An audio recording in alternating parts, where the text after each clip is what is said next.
Good morning. Good evening. Good afternoon. And remember, context is everything. Media Network founder and CEO John Michael is reading a textbook cover to cover. Now, here's the thing. We're like 6 or 7 episodes away from being done with the entire textbook, cover to cover. Every word, 99% of the words, read. Today, we start the second to last chapter, Africa, from 1945 to August of 2001. Section 1, without further ado. John Michael, context is everything. 68 followers. Thank you all. Thank you all, 68 of you wonderful people.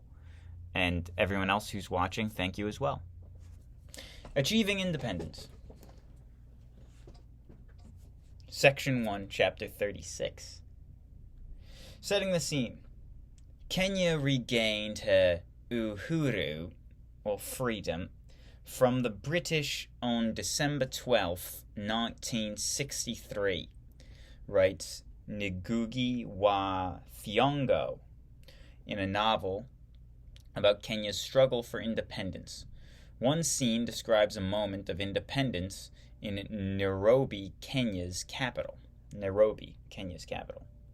A minute before midnight, lights were put out at the Nairobi Stadium.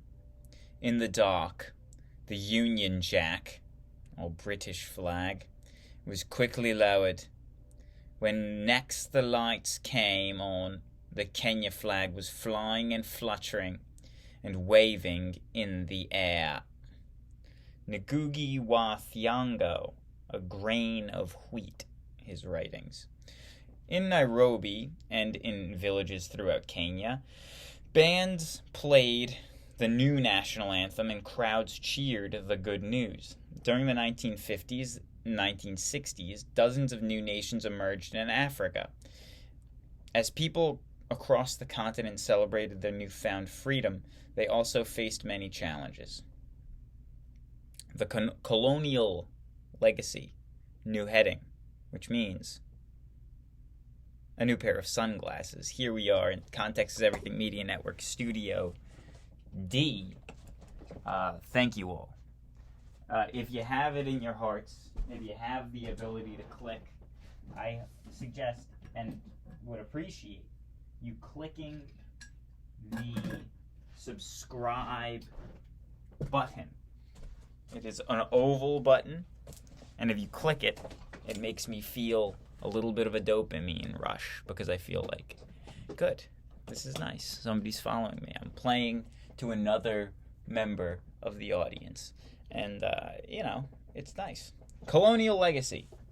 Scholars trace many of Africa's recent problems to colonial experiences. Western imperialism had a complex and contradictory impact on Africa. Some changes brought real gains. Others had destructive effect on African life than it is felt down to present. Others had destructive effect on African life that is felt down to the present. Economics. In their colonies, Europeans introduced new crops, technologies, and cash economies. They built roads, railroads, harbors, and cities.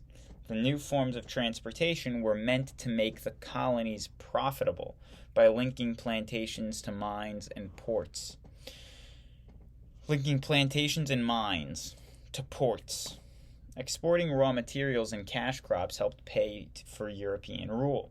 Most Africans who were subsistence farmers gained little or nothing from these facilities. After liberation, the pattern of economic dependence continued. To pay for expensive development projects, African nations exported minerals and agricultural goods to the industrial world. But most profits flowed out of Africa because the new nations had to buy expensive manufactured goods and technology from the West. Also, many large farms, mines were still owned by Westerners. Politics. During the colonial period, Europeans undermined Africa's traditional political system. Even when they left African rulers in peace, they told Africans how to govern. In other cases, Europeans denied educated Africans top jobs in colonial government. At independence, colonial powers expected that African leaders would almost immediately transform authoritarian colonies into democratic nations. These powers seemed to forget that many Western nations themselves had achieved democracy only after centuries of turmoil, and with the help of strong industrial economies. Health care and education. Colonial governments had an impact on healthcare and education in Africa. Western doctors developed vaccines for yellow fever and smallpox and helped reduce deaths from malaria. These governments usually did not emphasize general health care, however. Medical attention was more likely to be provided by missionary groups.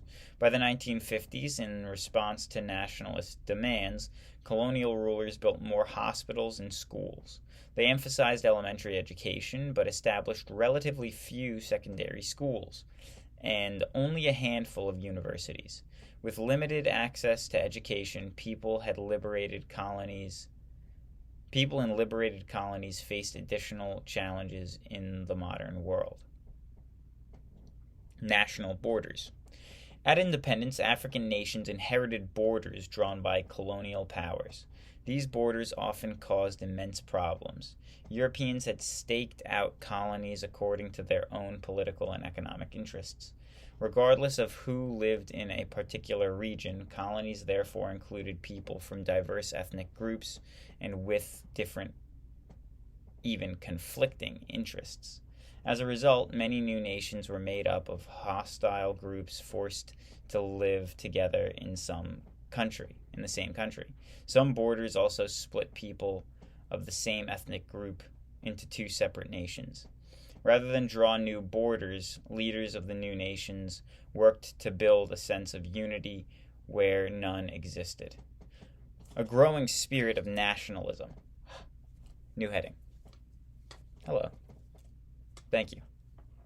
If you've made it this far, please consider hitting the oval subscribe button. Thank you. A growing spirit of nationalism. In 1945, four European powers, Britain, France, Belgium, and Portugal, controlled almost all of the African continent. Only Egypt, Ethiopia, Liberia, and white-ruled South Africa were independent nations.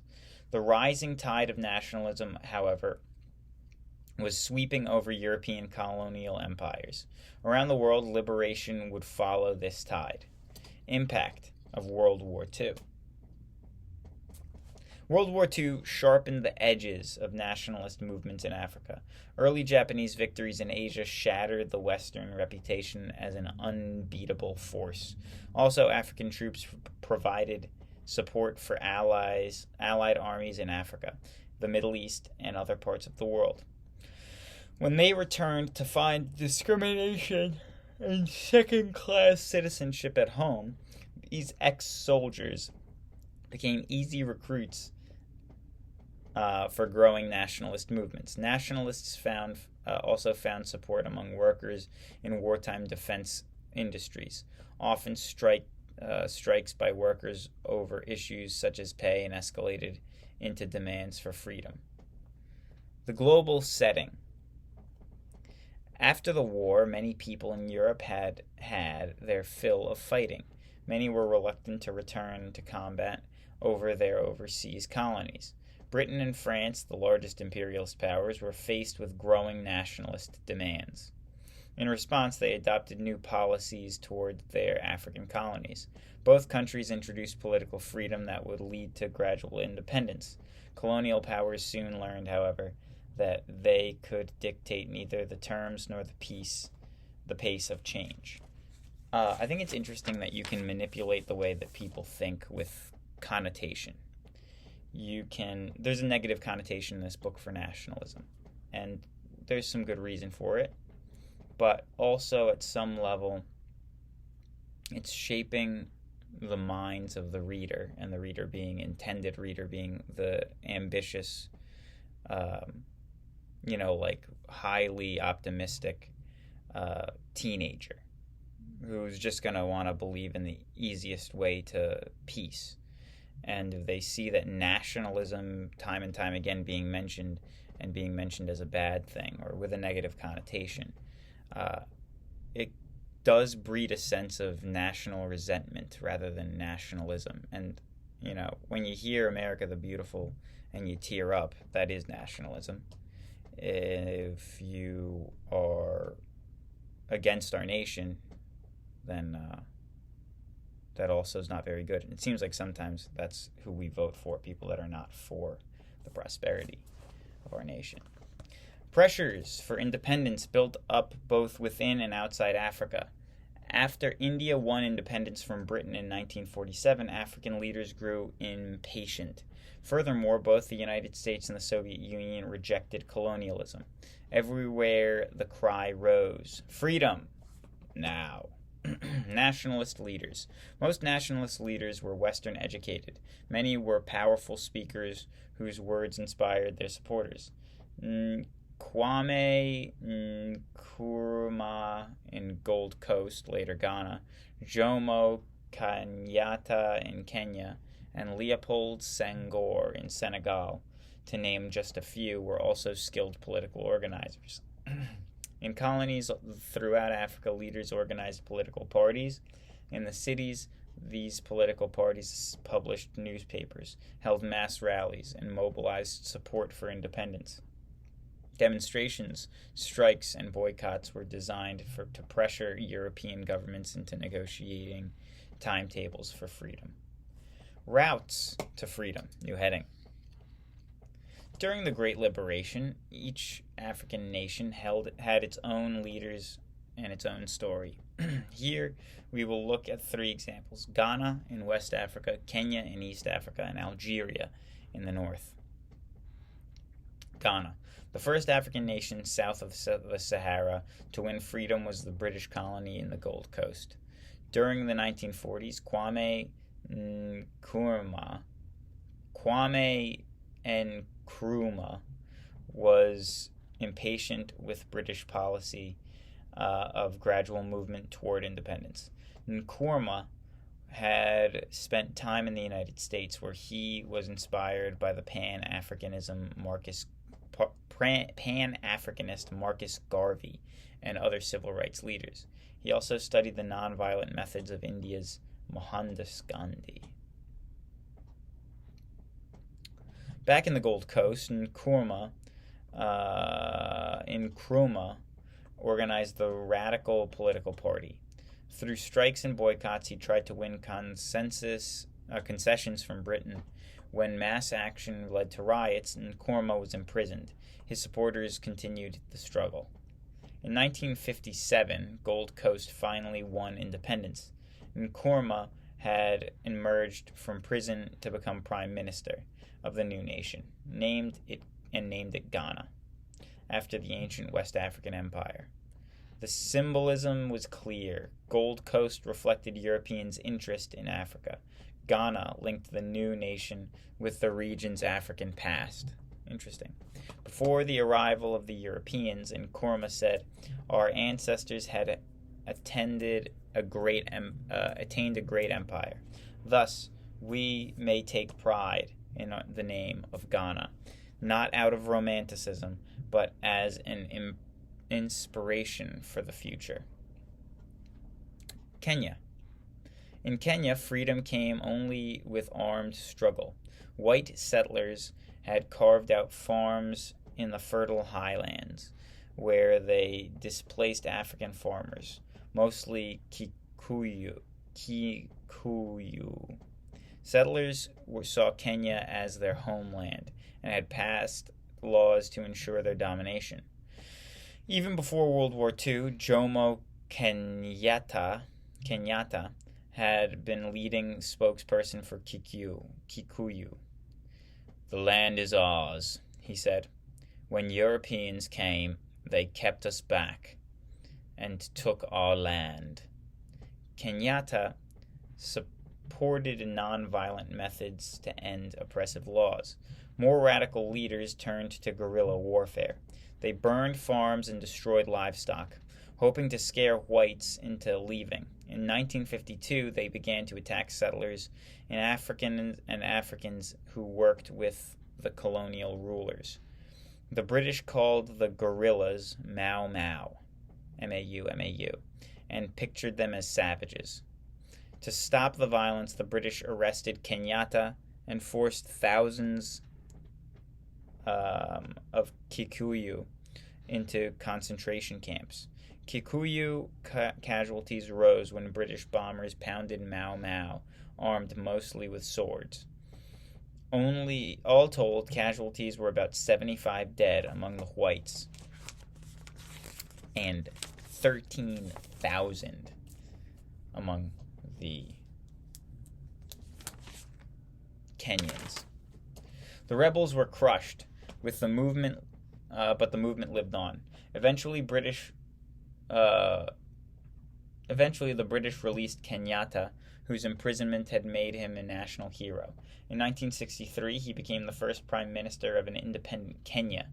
The next year, Kenya became a republic with Kenyatta as president. Algeria, from 1954 to 1962, a longer and even costlier war of liberation raged in Algeria. So we've talked about Ghana, we've talked about Kenya, now we're talking about Algeria. In the 1800s, France had conquered Algeria after brutal struggle. Over the years, the French had come to see Algeria, located across the Mediterranean from France, as part of their country. Along with millions of European settlers, they were determined to keep the Arab Berber people of Algeria from winning independence. Muslim Algerian nationalists set up the National Liberation Front in FLN.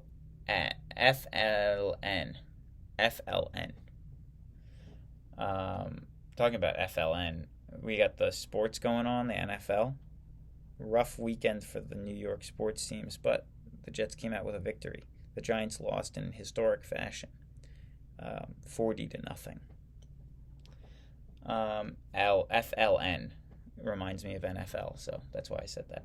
In 1954, the group turned to guerrilla warfare to win freedom. France, which had lost its Asian colony of Vietnam, was unwilling to retreat from Algeria. As the fighting escalated, 500,000 French troops went to Algeria. Thousands of these troops were killed. Additionally, hundreds of thousands of Algerians died during the long war. Eventually, public opinion in France turned against the war. After Charles de Gaulle, a World War II hero, became president of France in 1958, he began talks to end the war. In 1962, Algeria celebrated its freedom. Modernization and challenges. More than 50 new nations were born in Africa during the Great Liberation. Throughout the continent, Africans had economic development. African leaders knew they had much to do to build a modern nation, but they welcomed the chance to deal on an equal footing with other nations in the world. After 70 years of colonial rule, Africans were again in control of their destinies. During the early decades after their independence, the new nations took different paths to modernization. Some made progress despite huge obstacles. Others were plunged into crisis by civil war, natural disasters, military rule, or corrupt dictators. In some parts of Africa, standards of living eventually fell after liberation. In many countries, a small elite enjoyed wealth and privileges while a majority lived in poverty. New heading and final heading of today. Thank you. If you've made it this far, please consider clicking the oval that says subscribe. Thank you. The Cold War and Africa. New heading. After African nations emerged into a world dominated by rival blocs led by the United States and the Soviet Union. Although many African nations supported the non-aligned movement, they generally could not avoid the pressures of the Cold War. Those who embraced socialism, such as Tanzania's Julius Nyerere, were viewed with suspicion by the West. In turn, the Soviet Union frowned on nations that dedicated to pursue capitalist goals. Each superpower supplied the arms to governments it favored.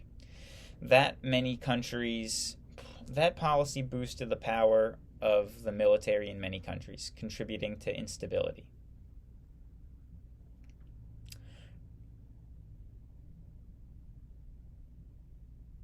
Cold War rivalries affected local conflicts within Africa.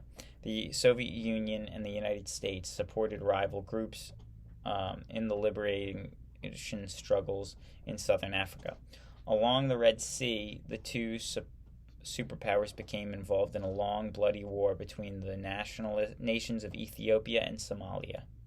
Like the colonial experience, the Cold War left a painful legacy.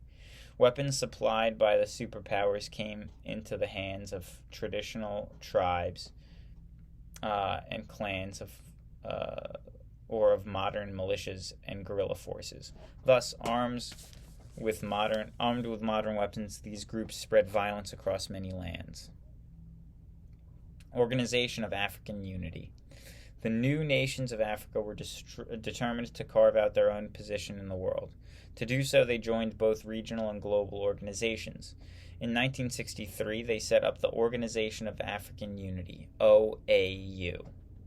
It promoted cooperation among members, supported independence, and sought peaceful settlements of disputes.